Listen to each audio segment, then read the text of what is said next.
Halo teman semua, jumpa lagi dengan saya di channel Alur Kisah Penting. Jangan lupa like, share, komen, dan subscribe ya. Terima kasih.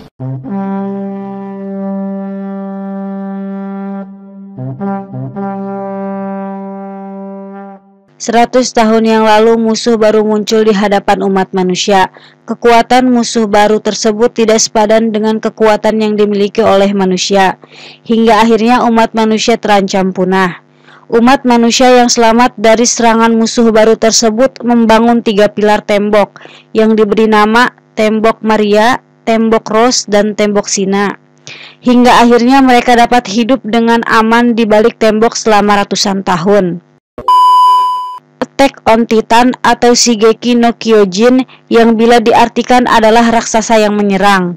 Raksasa ini tidak hanya menyerang manusia saja, melainkan memakan umat manusia sebagai nalurinya, sehingga para raksasa ini disebut sebagai Titan.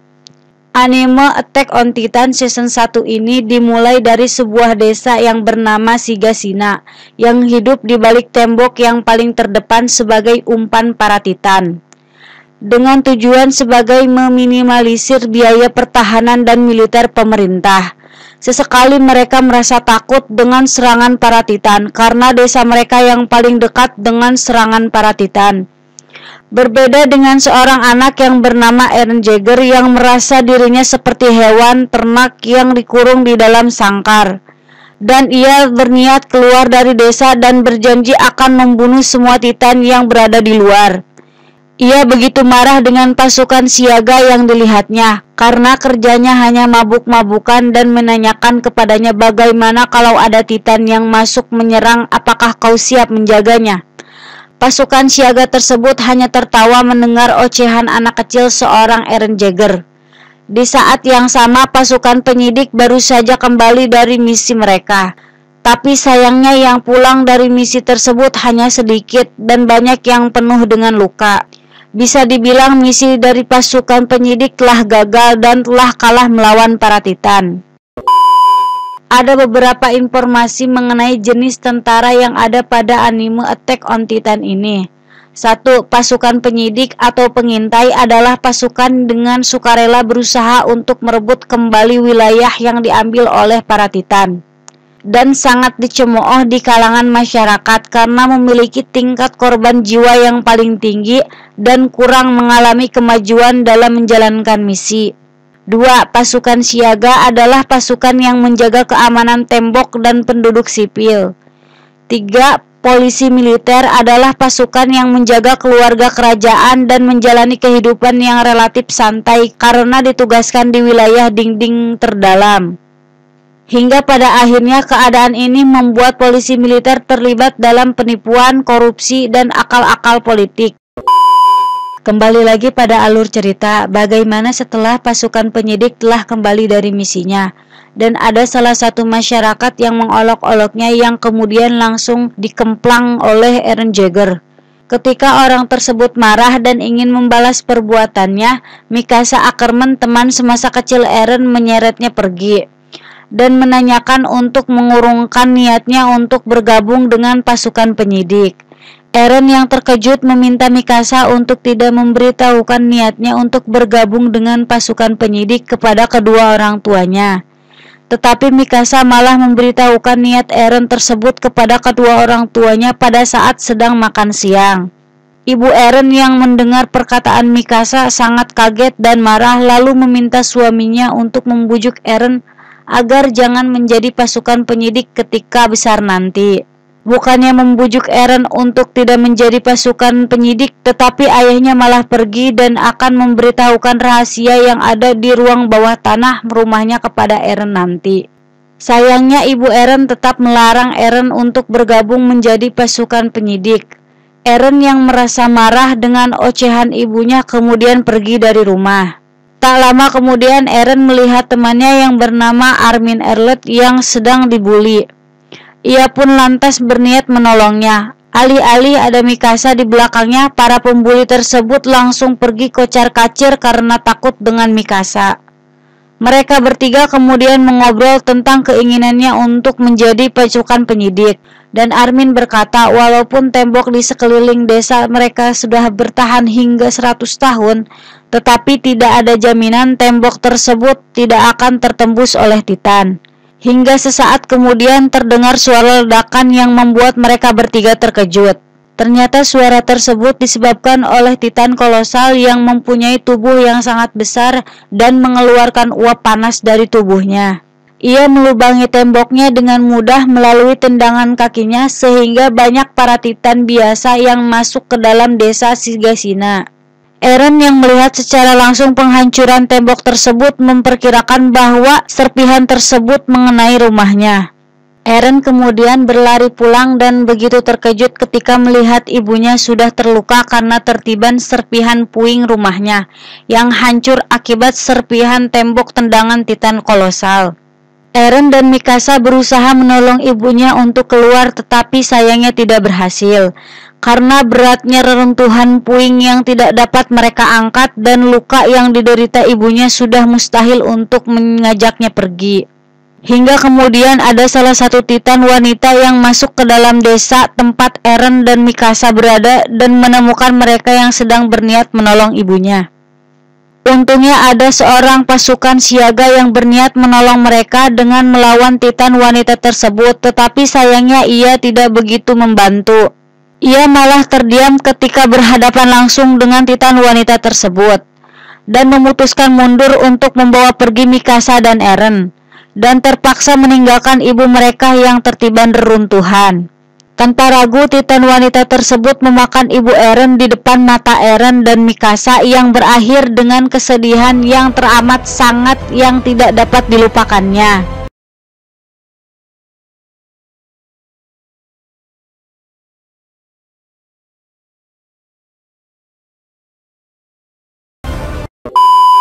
Setelah beberapa lama desa Sigasina yang berhasil dimasuki oleh para Titan, rumah-rumah hancur berserakan, penduduk yang tersisa bersiap mengungsi ke tembok yang lebih dalam. Eren yang merasa kecewa dengan salah satu pasukan siaga yang menolongnya pergi sempat marah karena tidak serta membawa ibunya pergi. Para Titan yang masuk ke dalam desa terus-menerus memakan umat manusia di desa Sigasina, sementara yang lainnya bersiap pergi menggunakan perahu ke tembok terdalam. Eren dan Mikasa yang dibawa oleh salah satu pasukan siaga bertemu dengan Armin di perahu pengungsian. Mereka kaget dengan bentuk Titan jenis baru yang dilihatnya bernama Titan Armor yang mampu menghancurkan tembok Maria dengan tubuhnya. Beberapa jam setelah peristiwa tersebut, tembok Maria bagian selatan telah hancur dan dikuasai oleh para Titan. Kabarnya pun telah menyebar ke seluruh umat manusia. Para petinggi sempat tidak percaya dengan jebolnya tembok Maria bagian selatan. Ada sekitar 500 orang pengungsi dari desa Sigasina dan setidaknya 1000 orang yang telah tewas. Hingga peristiwa ini berakhir, tidak ada yang mengetahui kemana ayahnya Eren pergi yang bernama Grisha Jagger. Walaupun begitu, ia yang sedang mengendarai kuda tidak pernah berhenti memikirkan seluruh anggota keluarganya. Eren yang telah selamat mengungsi ke tembok terdalam saat tertidur teringat sesuatu mengenai ayahnya. Ia mengatakan ayahnya selalu bertingkah aneh setelah ibunya terbunuh, dan terlihat menyuntikkan sesuatu kepada Eren dan menyerahkan kunci ruang bawah tanah rumahnya yang berisi rahasia kehidupan umat manusia. Banyak orang yang kelaparan dan memperebutkan makanan untuk bertahan hidup akibat penyerangan Titan di desa Sigasina. Beberapa hari kemudian, karena kekurangan kebutuhan pangan, para pengungsi dari desa Sigasina dikirim oleh pemerintah untuk mengolah lahan pertanian untuk mengurangi kekurangan pangan. Walaupun begitu, tetap saja kebutuhan pangan tidak dapat tercukupi. Selanjutnya, pemerintah pusat memberikan misi untuk mengambil alih tembok Maria dengan memanfaatkan para pengungsi yang jumlahnya mencapai 250.000 orang. Ini merupakan 1/5 dari jumlah populasi manusia, namun yang bertahan hidup hanya sekitar 100 orang. Dengan mengorbankan para pengungsi tersebut, sedikit demi sedikit masalah pangan mulai teratasi untuk mereka yang masih hidup. Akibat dari misi berbahaya tersebut, Armin sangat sedih karena kakeknya tidak kembali alias telah tewas selepas misi dari pemerintah tersebut. Eren dan Mikasa yang berada di dekatnya mengungkapkan kepada Armin bahwa tahun depan akan bergabung dengan pasukan militer. Ia bertekad akan mengalahkan para Titan dan merebut desanya kembali. Tetapi ternyata Armin mempunyai impian yang sama, yaitu bergabung dengan pasukan militer. Setahun berlalu, mereka bertiga ditempatkan di anggota unit latihan yang ke-104. Di sini ia dilatih bagaimana melawan Titan dan cara membunuhnya oleh pelatih yang bernama Kate Sardis selama 3 tahun ke depan. Di tengah upacara yang dilakukan oleh Kate, ada berbagai anggota yang diinterogasi. Tetapi di tengah interogasi tersebut ada seseorang wanita yang merasa sangat tenang sambil memakan kentang rebus. Ia adalah Sasha Braus. Bukannya membuang kentang rebus tersebut, ia malah berniat membaginya kepada pelatih Kate. Tak lama setelah upacara tersebut berakhir, wanita kentang alias Sasha masih tetap berlatih berlari mengitari lapangan yang sangat luas. Bahkan ia sudah melakukannya selama 3 jam. Para anggota unit latihan 104 saling mengobrol asal mereka masing-masing. Eren yang berasal dari desa Shigasina menceritakan bagaimana desa mereka diserang oleh Titan kolosal yang bertubuh sangat besar. Eren yang berniat masuk ke dalam pasukan penyelidik setelah lulus nanti dan berniat membasmi semua Titan di dunia.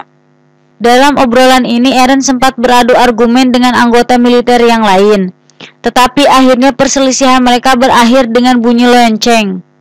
Dan Eren pergi keluar bersama Mikasa. Eren yang sekilas melihat rambut Mikasa yang sudah agak panjang dan mengatakan bahwa nanti akan mengganggu bila latihan manuver 3D. Mikasa yang mendengar hal tersebut lalu berniat memotong rambutnya. Sasha yang selesai berlatih mengelilingi lapangan baru saja selesai, dan saking capeknya ia pingsan sejenak. Hingga pada akhirnya ada salah satu anggota militer membawakan makanan untuknya. Tanpa ragu wanita kentang tersebut alias Sasha langsung merebutnya dan memakannya. Di sini belum terungkap siapa nama wanita yang memberikan makanan tersebut dan seorang wanita yang bersamanya. Pagi pun tiba, kini saatnya para anggota militer bersiap berlatih ketangkasan. Di sini terlihat Mikasa begitu mahir melakukannya dengan rambut barunya yang sudah pendek, sedangkan Eren gagal melakukan ujian ketangkasan ini. Beberapa kali ia mencoba tetapi hasilnya tetap saja gagal. Ia berlatih siang malam untuk mendapatkan kelulusan ujian ketangkasan ini. Sayangnya semua usahanya sia-sia. Di hari terakhir ujian ketangkasan, Eren tetap saja tidak berhasil lulus. Pemimpin ujian Kate melihat ada yang tidak beres dengan peralatan manuver 3D-nya. Benar saja, ternyata besi pengaitnya sudah rusak karena karatan. Eren pun kemudian lulus ujian ketangkasan dan mulai berlatih secara langsung di hutan.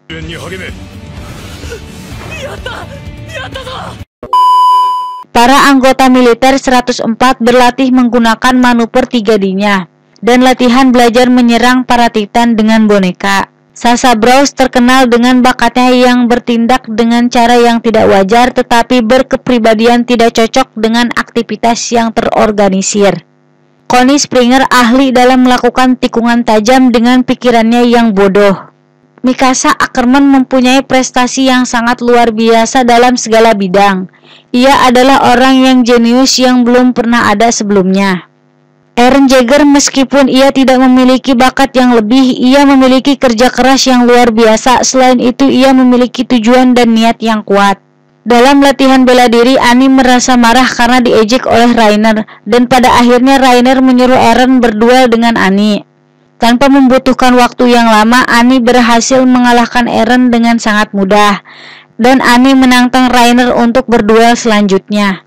Tetapi sayangnya nasibnya sama dengan Eren yang dikalahkan dengan sangat mudah, dan Annie mengutarakan niatnya untuk masuk ke dalam polisi militer nanti setelah lulus. Paginya diumumkanlah 10 orang anggota militer terbaik dari pelulusan 104. Mereka adalah: yang pertama Mikasa Ackerman, 2 Rainer Braud, yang ketiga Bernard Hopper, yang keempat Annie Leonhardt, yang kelima Eren Jaeger, yang keenam Jean Chastain, yang ke-7 Marco Bolt, yang ke-8 Connie Springer, yang ke-9 Sasha Brous, yang ke-10 Crystal Lance. Dari 10 orang ini mereka bebas memilih sendiri menjadi pasukan apa nantinya. Mereka yang mencari aman tentunya bisa masuk ke dalam polisi militer. Tetapi berbeda dengan Eren yang lebih memilih jalan yang lebih berbahaya, yaitu masuk ke dalam pasukan penyelidik atau pengintai yang akan melawan langsung para Titan secara langsung. Ini merupakan impiannya sejak lama sebelum masuk ke dalam anggota militer. Armin dan Mikasa yang mendengar ucapan tersebut kemudian mengikuti jejak Eren yang masuk ke dalam pasukan penyelidik atau pengintai. Paginya Armin, Eren, Mikasa, dan anggota militer lainnya melihat pasukan penyelidik baru saja pulang dari misi mereka.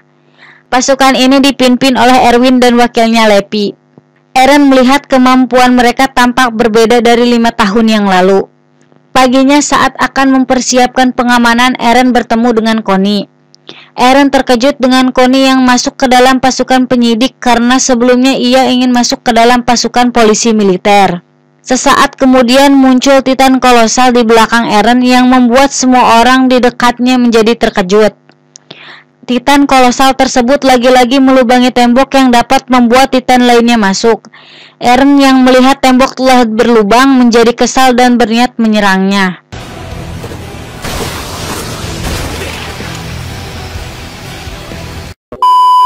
Titan kolosal menyerang Eren dan teman-temannya, serta menghancurkan meriam yang ada di dekatnya.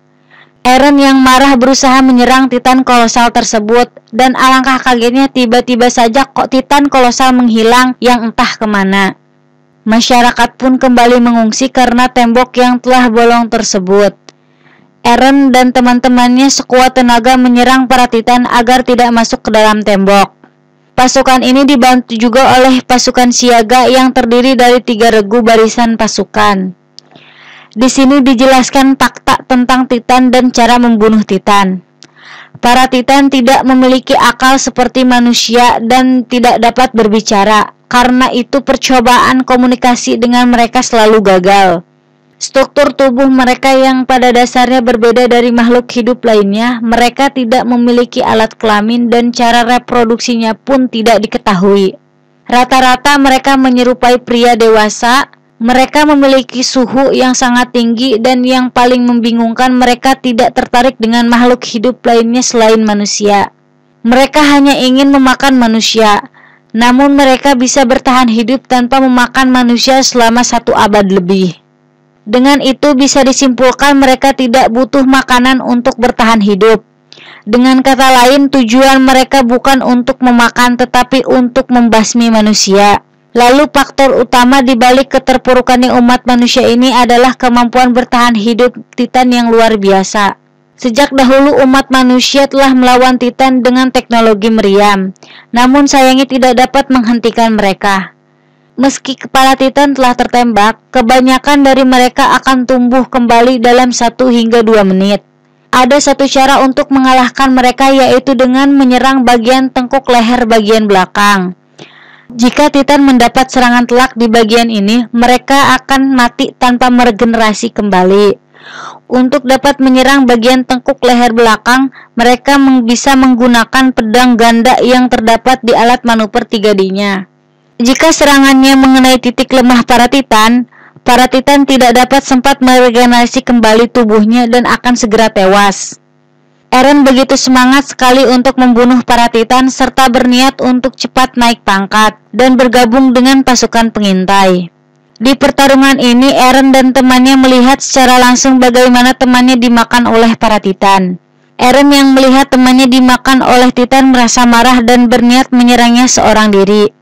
Eren malah kalah dengan sangat mudah oleh Titan tersebut. Eren yang masih dalam keadaan pingsan mendengar teriakan Armin yang akan dimakan oleh Titan. Tanpa berpikir panjang, Eren langsung menolong Armin yang sedang berada dalam mulut Titan dan menariknya keluar. Sayangnya Eren tidak dapat selamat dan masih di dalam mulut Titan. Eren yang terluka kakinya karena serangan Titan sebelumnya sulit untuk keluar dari mulut Titan tersebut. Hingga pada akhirnya Eren dimakan oleh Titan tersebut. Armin yang melihat kejadian tersebut secara langsung di depan kepalanya merasa bersalah dan bersedih. Ia hanya terpaku melihat Eren yang dimakan oleh Titan. Beberapa saat kemudian Connie menemukan Armin dan berusaha menyadarkan Armin yang mengalami trauma berat akibat tewasnya Eren. Setelah Armin tersadar, ia mengingat semua kejadian yang dialaminya. Seketika itu ia berteriak dan merasa putus asa. Connie yang menanyakan keberadaan anggota lainnya kepada Armin merasa tidak percaya kalau semuanya sudah tewas. Armin pun kembali ke barisan belakang untuk mundur. Masyarakat yang akan mengungsi ke bagian tembok terdalam diserang oleh salah satu Titan yang pergerakannya yang sangat cepat. Untung saja Mikasa sigap menyerang dan membunuhnya. Mikasa sempat emosi karena adanya salah satu orang pengungsi yang menghambat karena kereta barang yang dibawanya. Dengan rasa marah, Mikasa kemudian memerintahkan orang tersebut untuk mengeluarkan kereta barangnya dan membiarkan masyarakat untuk masuk terlebih dahulu. Mikasa teringat masa kecilnya bagaimana keluarganya dibunuh oleh perampok yang akan menjualnya. Mikasa dan keluarganya sebenarnya sedang menunggu ayahnya Eren yang bernama Grisha Jagger. Tetapi sayangnya yang datang duluan ternyata adalah seorang perampok. Grisha yang melihat keadaan rumah Mikasa yang penuh dengan darah kemudian menghubungi kepolisian dan menyuruh Eren untuk mencari keberadaan Mikasa. Eren yang merasa perampoknya tidak jauh dari rumah Mikasa berusaha mencarinya dan akhirnya menemukan tempat persembunyian mereka. Eren yang sudah memegang pisau di tangannya dan berniat membunuh semua perampok tersebut. Ia berhasil membunuh 2 perampok dan tersisa 1 perampok lagi yang berada di luar rumah. 1 perampok tersebut berhasil mencekik Eren dan hampir membunuhnya. Tanpa diduga, Mikasa yang keturunan suku Ackerman berhasil membangkitkan kekuatan yang ada di dalam dirinya. Ia berhasil membunuh 1 perampok tersisa tersebut dengan menusukkan pisau di bagian belakang yang menembus jantungnya. Mikasa yang sudah hidup sebatang kara karena ditinggal oleh kedua orang tuanya tersebut, kemudian diajak Grisha untuk tinggal di rumahnya bersama Eren. Sejak saat itu Mikasa tidak pernah melupakan kejadian tersebut dan berniat untuk terus melindungi Eren yang telah menolongnya. Berjalannya waktu, para Titan semakin banyak masuk ke dalam tembok untuk menyerang para pasukan siaga. Mereka yang berada di barisan terdepan berharap ada pasukan yang membantunya. Mikasa yang datang membantu mencari Eren dan kemudian bertemu dengan Armin. Armin yang trauma menceritakan kepada Mikasa bahwa Eren telah tewas. Bahkan bukan hanya Eren, semua orang yang berada di dalam barisan depan semuanya telah tewas. Mikasa yang mendengar hal tersebut berusaha untuk tetap kuat, walaupun dalam hatinya sudah merasa putus asa. Mikasa berusaha memacu keberanian para anggota militer untuk terus bertarung. Mikasa kemudian maju untuk menghadapi para Titan dan diikuti oleh teman yang lainnya. Ia berhasil membunuh beberapa Titan, tetapi akhirnya ia terjatuh karena alat manuver 3D-nya telah kehabisan gasnya, sehingga tidak dapat terbang. Ia pun kemudian pasrah untuk dibunuh oleh salah satu Titan yang mendekatinya. Tetapi sayangnya tubuhnya bergerak dengan sendirinya karena pengaruh dari suku Ackerman. Mikasa kemudian dikepung oleh 2 Titan yang berada di depan dan di belakangnya. Mikasa yang sudah pasrah untuk dibunuh oleh Titan merasa bingung dengan Titan yang berada di belakangnya, karena bukannya menyerangnya tetapi malah menyerang Titan yang di depannya. Mikasa melihat Titan yang menolongnya tersebut mirip dengan seseorang. Armin yang melihat Mikasa sedang berdiam diri kemudian membawanya pergi dan menyaksikan Titan aneh tersebut membunuh Titan lainnya. Bahkan ia tahu kelemahan dari para Titan yang berada di leher bagian belakang. Armin yang diajak pergi oleh Connie dan Mikasa merasa mempunyai ide untuk membunuh para Titan yang masuk ke dalam tembok. Armin berencana memanfaatkan Titan aneh tersebut untuk membunuh Titan lainnya dengan cara memancingnya menuju markas. Connie dan Mikasa pun setuju melakukan dan memancing semua Titan menuju ke markas. Usaha mereka pun berhasil dan terciptalah pertarungan sesama Titan di dekat markas. Satu demi satu Titan aneh tersebut membunuh Titan lainnya. Ia mengamuk dengan menghabisi Titan yang ada di dekatnya. Armin dan yang lainnya yang berada di dalam markas berusaha untuk membunuh Titan yang masuk ke dalam markas dan mengisi gas manuver 3D-nya untuk segera pergi. Mikasa yang berada di luar markas melihat Titan aneh yang sudah dikepung oleh Titan lainnya dan berusaha memakannya. Titan aneh tersebut bergerak dengan cara tak biasa setelah melihat salah satu Titan lainnya yang sudah memakan salah satu temannya yang bernama Thomas, dan langsung menggigitnya di leher bagian belakang. Setelah penyerangan tersebut, Titan aneh tersebut lalu jatuh karena kebanyakan luka yang ia derita. Tak lama kemudian Mikasa melihat Titan aneh tersebut memunculkan seseorang yang ia kenal di leher bagian belakangnya. Mikasa sempat kaget karena yang muncul tersebut adalah Eren yang tidak sadarkan diri dan berniat membawanya pergi. Di sini Mikasa, Armin, Annie, Rainer, dan lainnya merasa tidak percaya dengan apa yang terjadi dengan Eren yang telah berubah menjadi Titan.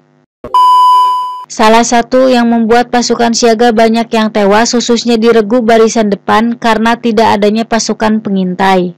Hal ini dikarenakan mereka sedang melakukan misi di luar tembok. Walaupun pasukan pengintai yang terbaik dan paling unggul pergi untuk memperluas daerah dan mempelajari para Titan, tetap saja kekuatan para Titan tidak sebanding dengan para manusia. Tetapi ada satu orang yang mempunyai kemampuan yang sangat luar biasa yang mampu membunuh beberapa Titan sekaligus. Ia adalah Lepi, wakil dari pasukan pengintai di bawah pimpinan Erwin. Eren yang telah tersadar setelah perubahannya menjadi Titan lupa dengan apa yang terjadi. Ia melihat di sekelilingnya pasukan siaga yang siap membunuhnya. Eren merasa bingung dengan situasi ini. Kenapa pasukan militer pada menundukkan pisau serta meriam kepadanya? Pasukan siaga ketakutan dengan Eren yang bisa berubah menjadi Titan dan menanyakan siapa mereka sebenarnya. Dalam perdebatan yang alot tersebut, Eren masih belum mengetahui bahwa ia telah berubah menjadi Titan sebelumnya. Mikasa dan Armin rela melawan pasukan siaga dan siap mengorbankan nyawanya hanya untuk menyelamatkan Eren. Hingga akhirnya pasukan siaga menembakkan meriam ke arah Eren, Armin, dan Mikasa. Tanpa ragu, Eren yang sedikit teringat tentang perkataan ayahnya kembali berubah menjadi Titan dan menangkis serangan meriam tersebut. Walaupun perubahan Titannya tidak sempurna, tetapi mereka berhasil selamat dari serangan meriam tersebut.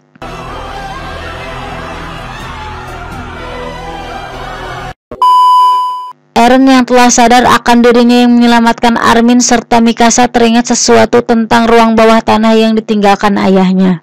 Ia sempat marah dengan ayahnya karena telah menyembunyikan rahasia yang begitu penting di ruang bawah tanah.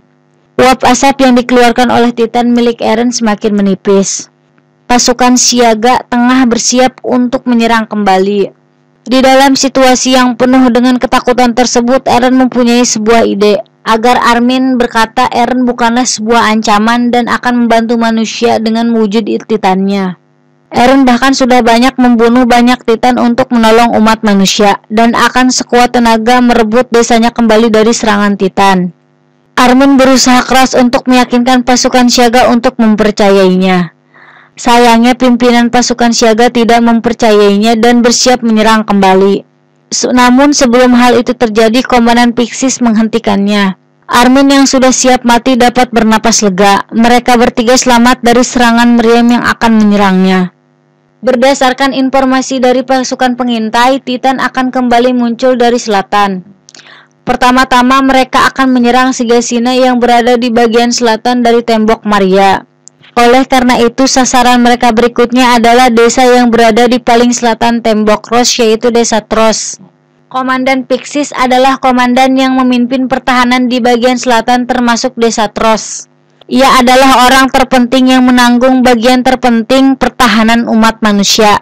Komandan Pixis percaya dengan omongan Armin kalau mereka bisa mengambil kembali desa yang telah diserang oleh Titan dengan mengandalkan kekuatan dari Titan milik Eren untuk menutup lubang yang menyebabkan para Titan masuk. Komandan Pixis memanggil ahli strategi dan akan merancang strategi untuk menutup lubang yang membuat para Titan masuk ke dalam desa. Komandan Pixis memperkenalkan Eren kepada pasukan siaga bahwa ia adalah hasil eksperimen perubahan Titan yang dirahasiakan dan mengutarakan niatnya untuk menutup lubang. Sehingga misi dari semua anggota pasukan siaga adalah melindungi Eren dari Titan lainnya karena ia akan membawa batu besar untuk menutup lubang. Banyak pasukan siaga yang tidak setuju dan berniat mengundurkan diri karena resiko yang akan menimpanya. Tetapi berkat semangat dari Komandan Pixis, anggota pasukan siaga banyak yang kembali dan setuju akan berusaha menyelesaikan misi yang diberikan Komandan Pixis. Misi pun kemudian dimulai dan Eren berubah menjadi Titan untuk mengangkat batu besar yang berniat untuk menutup lubang.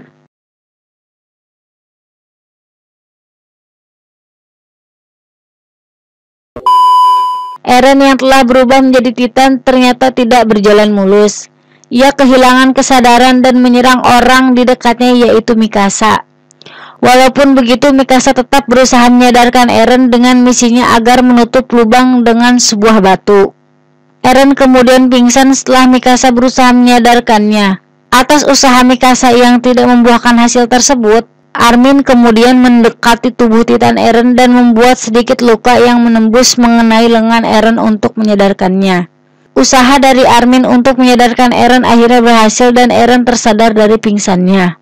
Bagaimana kelanjutan kisahnya, saya akan lanjutkan pada Attack on Titan Season 1 Part 2-nya. Jadi jangan lupa untuk like, share, dan subscribe channel ini. Terima kasih.